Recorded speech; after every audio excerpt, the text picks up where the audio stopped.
Hello friends, good morning. आप सभी का स्वागत है मेरे यूट्यूब चैनल में। पिछले वीडियो में मैंने आपको समझाया था मौलिक अधिकार के बारे में और इससे जुड़े कुछ प्रमुख अनुच्छेद, जिसमें मुख्यतः अनुच्छेद 12 और अनुच्छेद 13 के बारे में आपको बताया था। आज आगे का अनुच्छेद समझेंगे, आगे का मौलिक अधिकार के बारे में जानेंगे। तो शुरू करने से पहले आपसे मेरी एक छोटी सी रिक्वेस्ट है, यदि आपने मेरे चैनल को सब्सक्राइब नहीं किया है तो सब्सक्राइब कर लें, ताकि आपको ऐसे वीडियो मिलते रहे। तो चलिए शुरू करते हैं। तो आज हम लोग पढ़ेंगे समानता का अधिकार। समानता का अधिकार, समानता का अधिकार अनुच्छेद 14 से लेकर 18 तक ये दिया हुआ है, ये आपको याद रखना है। अनुच्छेद 14 से लेकर अनुच्छेद 18 तक क्या दिया हुआ है? समानता का अधिकार। तो सबसे पहले यहाँ पर देखते हैं अनुच्छेद 14। अनुच्छेद 14 में क्या कहा गया है? किसी भी व्यक्ति का कानून के समक्ष समान संरक्षण। ठीक है, यहाँ पर व्यक्ति लिखा गया है, तो व्यक्ति का मतलब यह है कि वो देश के नागरिक भी हो सकते हैं और गैर नागरिक भी हो सकते हैं। दोनों के लिए अनुच्छेद 14 जो है क्या होता है? लागू होता है। दोनों के लिए, गैर और नागरिक और गैर नागरिक दोनों के लिए कानून क्या होगा? बराबर होगा। दोनों के लिए कानून जो है क्या होगा? बराबर होगा। ये अनुच्छेद 14 में बताया गया है। एक आप लोगों को पता होगा कि जब हमारे देश में लोकतंत्र नहीं था या पहले राजतंत्र हुआ करता था, तो उस टाइम पर जो राजा होते थे या उनके जितने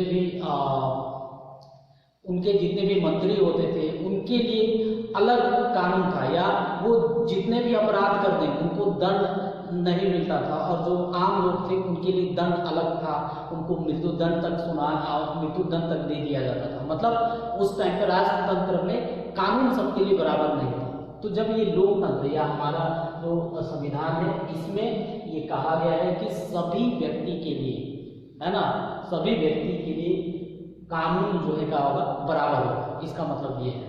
ठीक है, इसमें इस अनुच्छेद 14 के कुछ अपवाद भी हैं। कुछ अपवाद क्या है? मतलब कुछ मामलों में कुछ लोगों को कुछ विशेष अधिकार दिया गया है, उनके लिए थोड़ा सा अलग से अधिकार दिया गया है कुछ मामलों के लिए। तो वो ऐसे कौन कौन से लोग हैं जो यहाँ पर है? एग्जाम में आता है, इसमें ध्यान रखिएगा पॉइंट वाइज। जैसे अपवाद वाला जो है एग्जाम में पूछता है, इसलिए आपको ध्यान में रखना है। तो ऐसे कौन कौन से लोग हैं? जो विदेशी राजनयिकों, शासकों, संयुक्त राष्ट्र संघ एवं उनकी एजेंसियों को भारतीय न्यायालयों की सिविल एवं आपराधिक अधिकारिता से उनको उन्मुक्ति प्राप्त है। ठीक है, कौन कौन से? विदेशी राजनयिकों, शासकों, संयुक्त राष्ट्र संघ एवं उनकी एजेंसियों को, है ना, भारतीय न्यायालय की सिविल और आपराधिक अधिकारिता से उनको क्या है? उन्मुक्ति प्राप्त है। तो ये ध्यान रखिएगा। ठीक है, पहला पॉइंट हो गया। इसके अलावा राष्ट्रपति और राज्यपाल को उनके कार्यकाल के दौरान किसी भी प्रकार का उन्होंने निर्णय लिया है, तो उसके लिए उनको जो है किसी प्रकार का उस पर कानूनी कार्रवाई नहीं हो सकता। ठीक है, वो छूट है राष्ट्रपति और राज्यपाल, है ना, ये ध्यान रखना है। फिर तीसरा है संसद और विधानमंडल के जो सदस्य हैं, है ना, संसद और विधानमंडल के सदस्य हैं, उनको एक विशेषाधिकार प्राप्त है ना। उनको कुछ मामलों में या कुछ मामलों के लिए जो है अन्य लोगों से थोड़ा सा अलग सा अधिकार उनको प्राप्त है। सिविल मामलों या आपराधिक मामलों में जब सदन चल रहा होता है तो उनको तुरंत गिरफ्तार नहीं कर सकते। उनके लिए गिरफ्तार करने की जो प्रक्रिया होता है वो थोड़ा सा क्या होता है?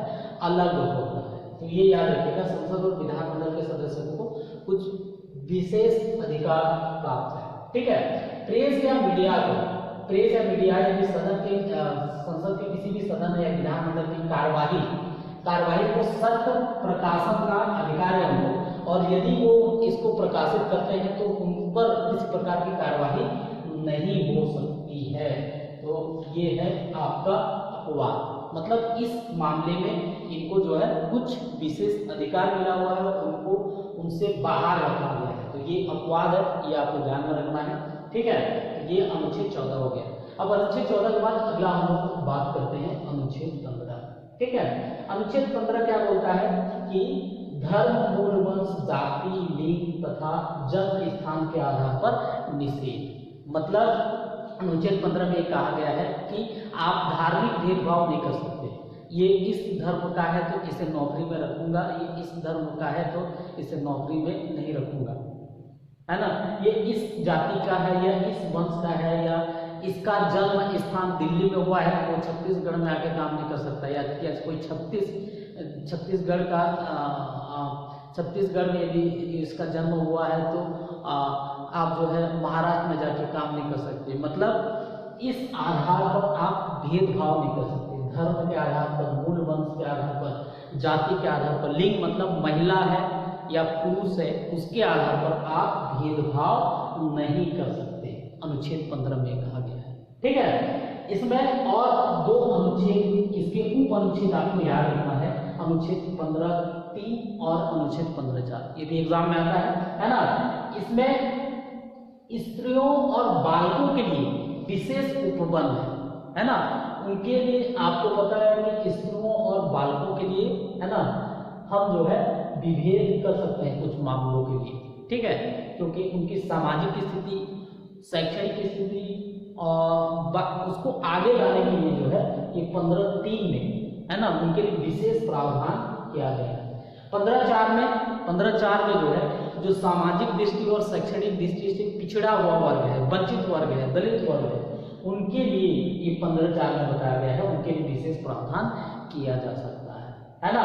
तो जो आरक्षण मिलता है आपको, आरक्षण जो मिलता है वो आरक्षण कैसा होता है, जाति आधारित होता है। तो वहां पर हम जाति के आधार पर क्या कर रहे हैं, हम लोग भेद कर रहे हैं। तो वो इस वाले मामले में सामाजिक और शैक्षणिक दृष्टि से कोई वर्ग पिछड़ा हुआ है तो उसके लिए विशेष प्रावधान किया जा सकता है, इस वाले मामले में हम भेद कर सकते हैं। ये 15(3) और 15(4) क्लियर है, समझ में आया। ठीक है, उसके बाद बात करते हैं यहाँ पर अनुच्छेद 16। अनुच्छेद 16 जो है लोक नियोजन में अवसर की समानता। लोक नियोजन में अवसर की समानता मतलब जितनी भी सरकारी नौकरियां हैं उनमें सभी को एक जैसा मौका मिलेगा, उसमें किसी प्रकार का विभेद नहीं होगा। तो वो है अनुच्छेद 16 में। अनुच्छेद 16 जो है केवल सरकारी नौकरियों के लिए है, ये आपको याद रखना है। ये निजी नौकरियों के लिए या प्राइवेट के लिए अनुच्छेद 16 जो है आप लागू नहीं होता है। साथ ही साथ जो संविदा है उसके लिए भी ये लागू नहीं होता है, ये आपको ध्यान रखना है। अनुच्छेद 16 अपवाद ध्यान रखना है, निजी संस्था के लिए लागू नहीं होता है, संविदा वालों के लिए लागू नहीं होता है ना। तो ये आपको याद रखना है। अपवाद और भी थोड़ा सा समझ लो। अनुच्छेद 16(4) में जो नौकरी में जो आरक्षण मिलता है वो अनुच्छेद 16(4) के तहत मिलता है, जिसमें जो सामाजिक, शैक्षणिक और दृष्टि से पिछड़े हुए होते हैं उनको सामाजिक आरक्षण, उनको आगे लाने के लिए, उनको प्रतिनिधित्व देने के लिए नौकरियों में जो आरक्षण मिलता है वो इसके आधार पर मिलता है। 16(4) सामाजिक आरक्षण, है ना, नौकरियों में जो आरक्षण होता है अनुच्छेद 16(4) ये आपको याद रखना है।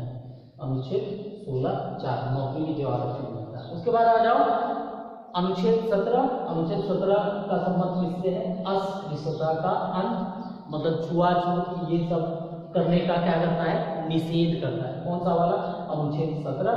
और फिर अनुच्छेद 18 है उपाधियों का अंत, मतलब जो राज्य है या जो सरकार है वो किसी को उपाधि नहीं दे सकता है, हाँ, है ना।